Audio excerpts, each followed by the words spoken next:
Ketua Umum PSSI Erick Thohir mengaku bertanggung jawab atas capaian timnas Indonesia hingga kini, termasuk kekalahan 0-4 melawan Jepang tadi malam. Erick meminta maaf atas hasil mengecewakan saat menjamu Jepang di Stadion Gelora Bung Karno.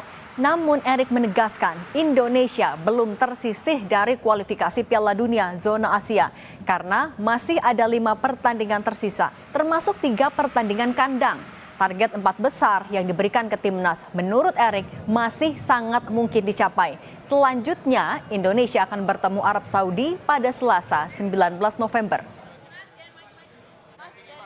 Tentu pertandingan hari ini mohon maaf kalau mengecewakan hasilnya. Saya tahu euforia masyarakat sangat luar biasa. Tetapi kembali saya mohon ini belum selesai. Ya, kita masih punya 5 game lagi, ya. Kita posisinya ranking 3-4 yang kita targetkan, ya kita coba maksimal. Tapi kembali, tentu ini bukan beban dari pemain atau pelatih, tentu ini beban dari saya bertanggung jawab. Me as a leader, because otherwise I'm willing to step down. I'm willing to stepping down as the president of Indonesian Football Federations. Because it's my responsibilities. So we still together. Yes. We have 5 matches. Usai pertandingan lawan Jepang, Ketum PSSI Erick Thohir menyambangi ruang ganti pemain timnas. Dalam unggahan di akun Instagramnya, Erick menanyakan para pemain tentang komitmen terhadap Indonesia. Karena jika pemain sudah tidak percaya pada dirinya, Erick bersedia mengundurkan diri sebagai Ketua Umum PSSI. If you want to be, stay as a team.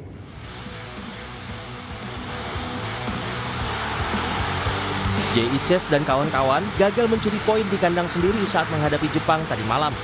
Skuad Garuda kalah telak 0-4.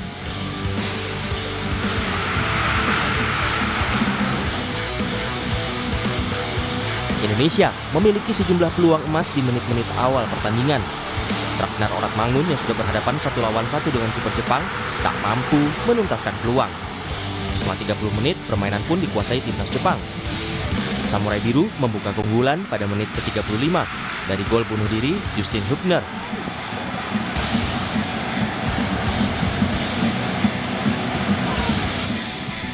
Lima menit berselang, Takumi Minamino mencetak gol kedua usai memanfaatkan asis Kaoru Mitoma.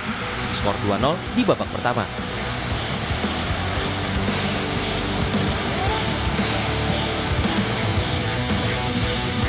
Selepas turun minum, Samurai Biru mencetak gol ketiga berawal dari kesalahan Martin Pas yang mencoba memberi umpan ke rekannya. Tetapi bola jatuh di kaki Hidemasa Morita yang berada di depan gawang. Tanpa ragu, Morita merobek gawang Pas. Pesta gol Jepang ditutup dengan aksi Yukinari Sugawara di menit 69. Pelatih timnas Indonesia Sinteyong mengaku cukup kecewa. Keadaan bisa saja berbeda jika skuad Garuda mampu memaksimalkan peluang mencetak gol di awal pertandingan.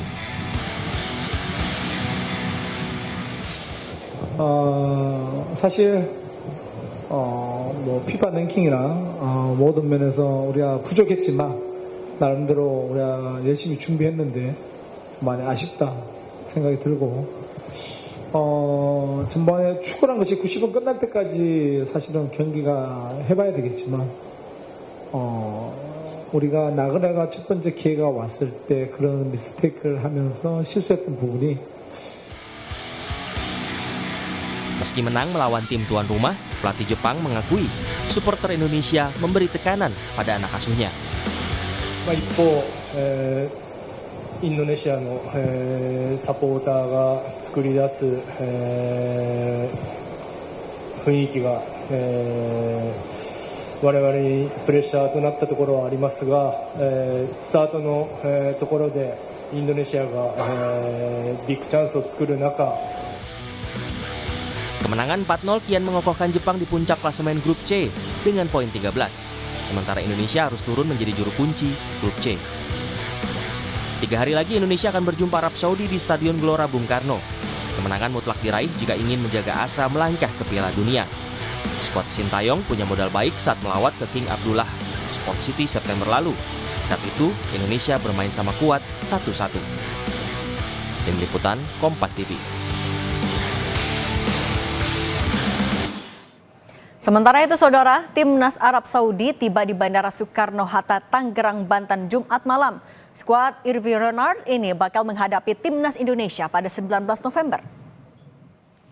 Sebelum menghadapi Indonesia, Timnas Arab Saudi bermain imbang tanpa gol menghadapi Australia.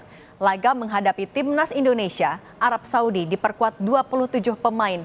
Dari jumlah itu, hanya 3 pemain yang berkiprah di Liga Eropa. 1 bermain di Liga Italia membela AS Roma, dan 2 lainnya merumput di Liga Belgia.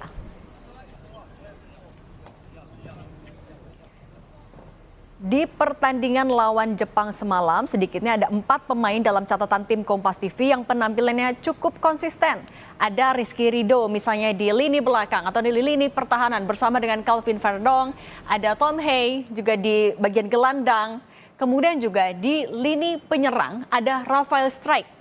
Nah, ini adalah nama-nama yang bisa kita lihat kemana permainannya cukup konsisten. Nah, tapi apakah keempat pemain ini bakal kembali dipercaya oleh Coach Sinteyong untuk jadi starter saat melawan Arab Saudi?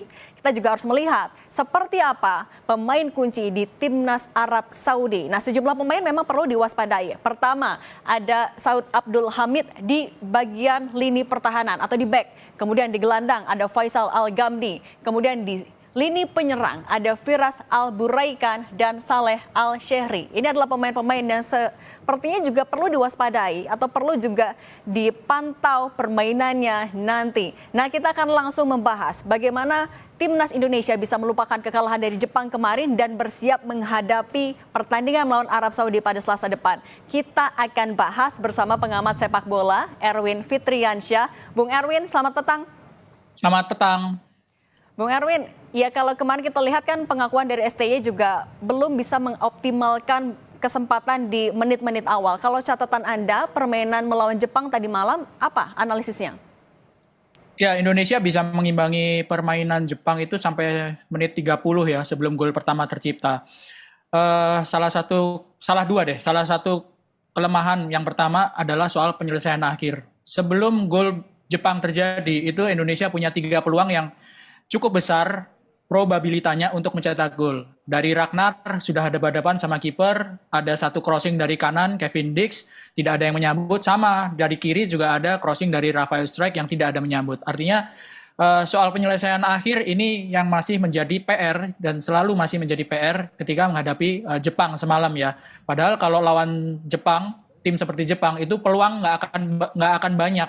Jadi harusnya kalau mau bisa mengimbangi ya sudah mendapatkan peluang harus bisa cetak gol gitu. Tapi itu sudah lewat. Dan yang kedua kelemahannya adalah yang kelihatan adalah gol-gol dari Jepang itu ada andil dari para pemain Indonesia. Yang paling kelihatan adalah ketika Martin Paes salah melakukan passing dan tercipta gol ketiga. Gol keempat juga bek kanan Jepang Sugawara lolos hingga berhadapan 1 lawan 1 dan terlambat untuk ditutup oleh pemain Indonesia. Itu dua kesalahan yang paling terlihat ketika gol Jepang tercipta. Gol pertama, gol pembuka, pemain Jepang berhasil memaksa pemain Indonesia untuk berbuat kesalahan sendiri, di pressing, melakukan sebuah kombinasi, sampai akhirnya Justin Hubner melakukan gol bunuh diri. Kalau gol kedua, murni ini salah satu kelebihan dari Jepang ya, mereka bisa main dengan sangat presisi. Jadi artinya 4 gol dari Jepang itu ada 2 yang menjadi kendala andil dari pemain Indonesia sendiri yang besar sekali andil.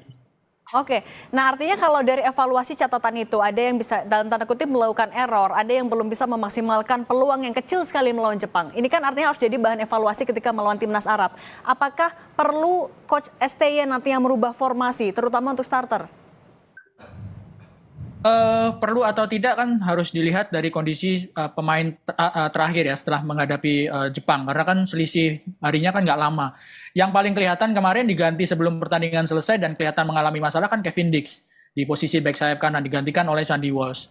Sementara yang lainnya masih tanda tanya karena yang paling kelihatan menderita cedera Kevin Dix. Soal formasi, saya rasa yang menjadi starter semalam itu sudah yang terbaik. Ya, sudah yang terbaik kalau kondisi fit semua. Karena kalau yang nggak hadir kan ada Mesilgas itu udah nggak bisa diapa-apain. Tapi mereka yang tampil semalam itu sudah merupakan pemain yang menurut saya terbaik dari yang dimiliki oleh Coach Sinteyong sekarang. Soal formasi mungkin nggak akan jauh beda 3-4-3 gitu ya. Cuman Apakah mau main lebih agresif karena mengejar poin, apakah mau main seperti apa, defend dulu, mengandalkan serangan balik, kan kita nggak tahu kondisi terakhir seperti apa gitu, belum ada update terbaru dari Coach Sintayong. Oke, termasuk artinya untuk di lini belakang ada Rizky Ridho yang dibilang bisa cukup konsisten, kemudian ada juga Jay Itzes, kemudian ada Kelvin Verdong, di tengah juga ada Hubner, sampai di penyerang ada Strike, itu kurang lebih adalah line up yang akan digunakan kembali. Sudah yang terbaik gitu ya?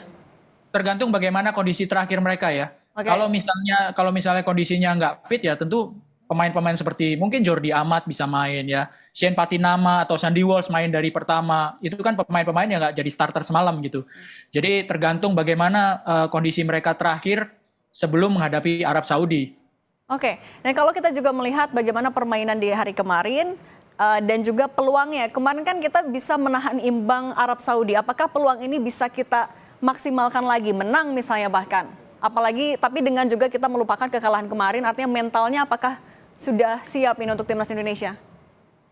Ya, hasil di pertandingan pertama ketika menghadapi Arab di kandang Arab ya, itu harusnya bisa menjadikan salah satu motivasi buat para pemain Indonesia. Apalagi Arab juga sebenarnya di belakangan ini mereka juga nggak gampang untuk menang. Mereka 4 kali main, mereka baru menang sekali gitu. 3 kali hasil lainnya itu seri terus gitu.